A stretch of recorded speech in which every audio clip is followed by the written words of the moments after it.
Qual é a característica fundamental, do ponto de vista político, do governo do presidente Lula e da presidente Dilma?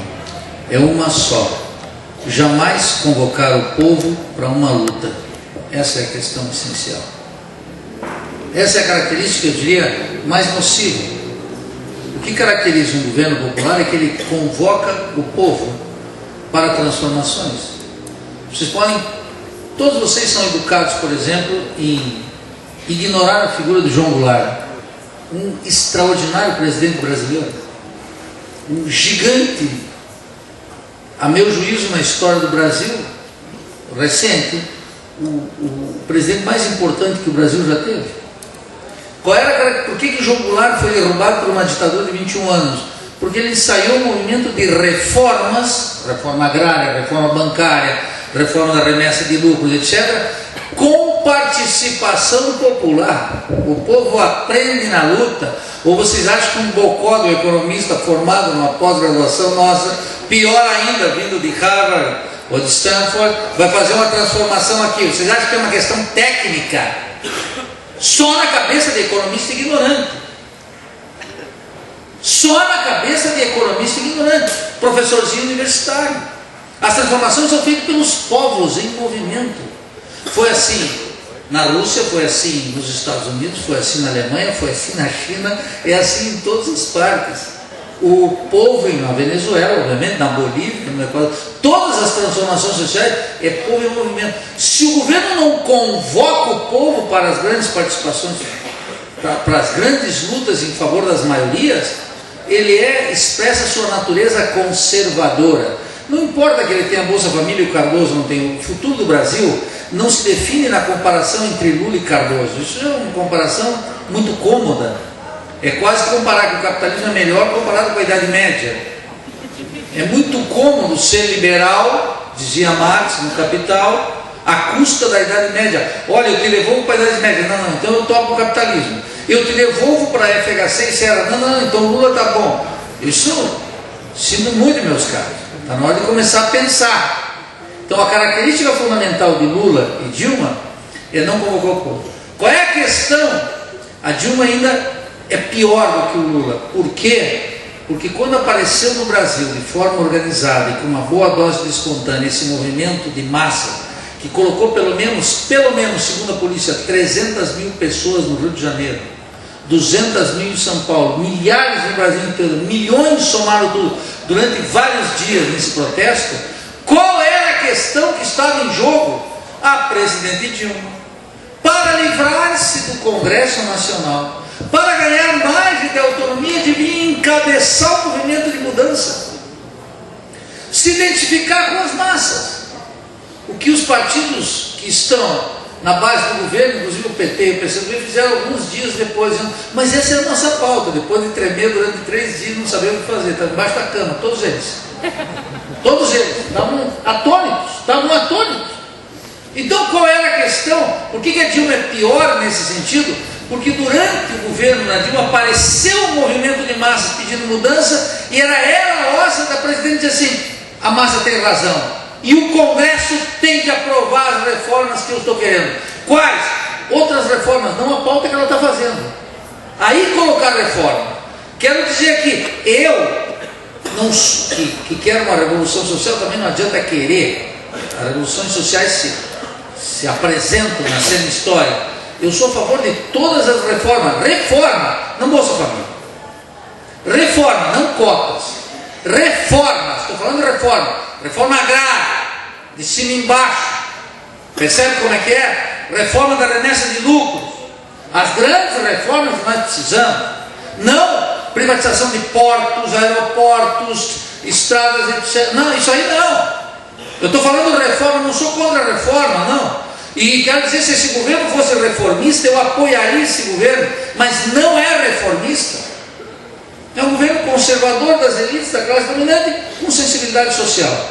O pacto que governa, esse quer entrar na questão do Estado, é um pacto do capital nacional e estrangeiro, privado produtivo, banqueiros, latifundiários e os fundos de pensão, agora colocado ali, 3.400.000 trabalhadores das estatais estão no fundo de pensão. Esse é o pacto que está governando o Brasil. Percebe como é que é? Esse pacto tem que ser desmanchado. Por isso que a crise, tomara que a crise se aprofunde, porque a crise desmancha aquele pacto e permite uma nova transformação. É isso que está nos governando. Então a característica do Lula é essa. Segundo, há uma tese, que é uma tese de um politólogo bem fraquinho, mas por isso mesmo ele é relevante, porque o intelectual hoje não tem a ver com a obra dele, tem a ver se ele é midiático ou não. Se o sujeito é midiático, ele aparece muito. Então vocês consomem um historiador como Via, por exemplo, aquele historiador ultraconservador, que estão sempre no Globo News, nessas coisas, eles infestam, de manhã na CBN, à noite no Globo News, no Jornal Nacional, vão colocando. E vão colocando. Eles são os chamados acadêmicos midiáticos, são apresentados como intelectual, mas intelectual não tem nada. São basicamente ignorantes. Um sujeito desse chamado Sérgio Abranches, um acadêmico de extração tucana, criou um ensaio chamado "É preciso ter governo de coalizão. O Brasil é ingovernável sem a coalizão." Vale dizer, o Brasil é ingovernável sem maioria no Congresso. Eu discordo nesse aspecto do embaixador Samuel Pedro Guimarães. E eu acho que nós podemos fazer um acordo aqui, claro. Não se trata de governo abrir uma guerra contra o Congresso. Não é isso. Collor tampouco tinha maioria e fez maioria. Itamar Franco não tinha maioria e fez maioria. FHC não tinha maioria e fez maioria. Lula fez maioria e Dilma fez maioria. E é esse governo de coalizão que paralisa o país e aprofunda a dependência. É exatamente esse o problema. Qual é a tradição brasileira? A tradição brasileira não é de governo de coalizão. O povo tem uma desconfiança absoluta do Congresso Nacional, o que não descredencia como um povo de convicção democrática. Ao contrário, o povo não aprova a fórmula parlamentarista, cuja expressão governo de coalizão é uma tentativa de passar de contrabando a ideia de que nós temos uma prática parlamentarista. 2 vezes na história do Brasil o povo rechaçou o parlamentarismo. Quando a classe dominante colocou o parlamentarismo contra o João Goulart, teve um plebiscito e o povo disse não ao parlamentarismo e restituiu a força presidencial. E em 93, quando vamos consultar de novo para dizer parlamentarismo e presidencialismo, recordo a propósito, o único político que saiu de cara dizendo que era contra a Leonel Brizola. Depois, eu sei que nessa época, quero confessar meus erros de juventude, eu militava no Partido dos Trabalhadores e militei com muito orgulho no PT, porque era uma época que era difícil ser petista. Não renuncio a esse passado. Era muito difícil ser petista.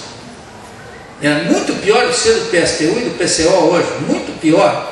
Era, durante a ditadura, nós construímos um partido contra a ditadura, contra a legislação. Uma loucura. Não pense que isso aí é tudo mole. Hoje, se qualquer coisa é mole.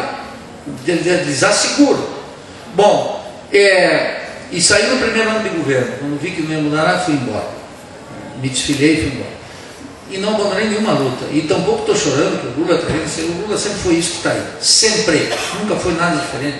Então isso é tudo bobagem. Bom,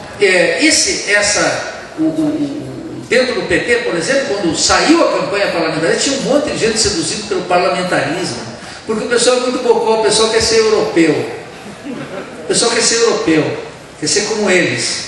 É uma gente muito colonizada, acha que vai fundar aqui um regime político como a Holanda, que é um horror, tem a der rainha, ou a França, que é um horror, isso é um horror, tem rainha, tem rei, que é coisa mais escrota que isso. Mas os bocó, os acadêmicozinhos, os cursos de relações internacionais, todos são parlamentaristas, 90% é parlamentarista, tenho absoluta certeza, no fim de uma consulta sei que é assim. Porque faz parte da mentalidade colonizada brasileira. Pois então, começou a campanha e rapidamente todo mundo mudou e foi 70-30 contra o parlamentarismo. O povo, olha o presidente, olha o líder político, o povo quer um líder político. Não se trata de dizer que quer um carismático, um líder populista, quer um líder político. Aquele que não é tecnocrático, aquele que é capaz de traduzir o sentimento popular e colocar na política algo em risco, aquele que mobiliza as multidões, que dá sentido, ajuda na organização social, formas de organização, de identidade política que é preciso compor e que nós não temos. Isso é fundamental, faz parte da nossa história, uma das melhores tradições. Então, o que acontece? o parlamentarismo foi derrotado de novo em 93.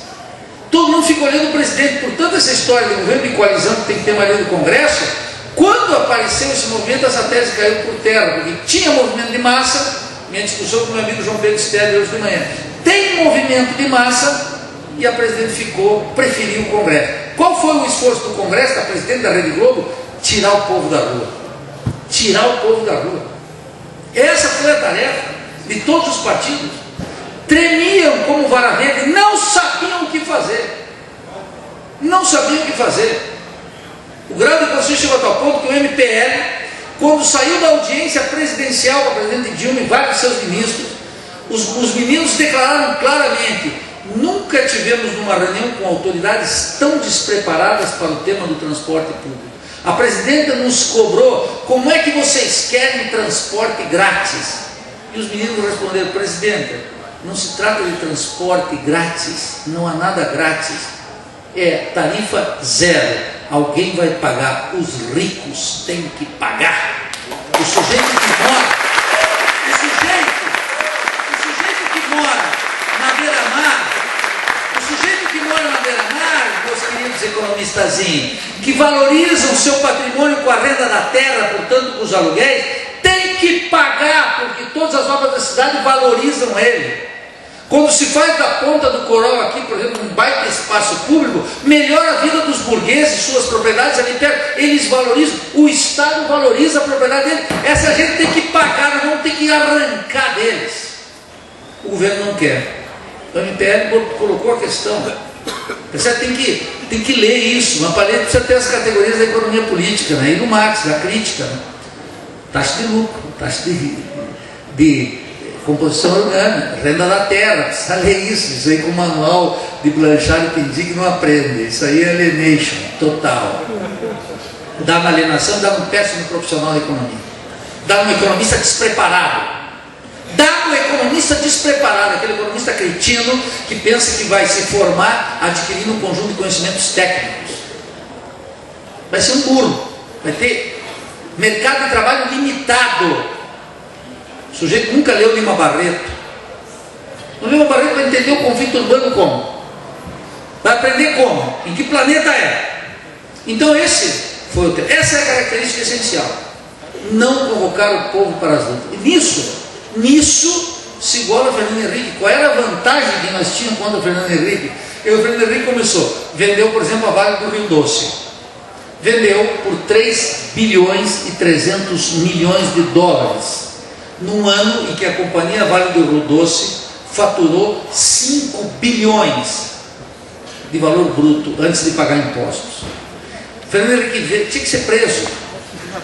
Eu falo sério, as privatizações tinham que ser todas revisadas.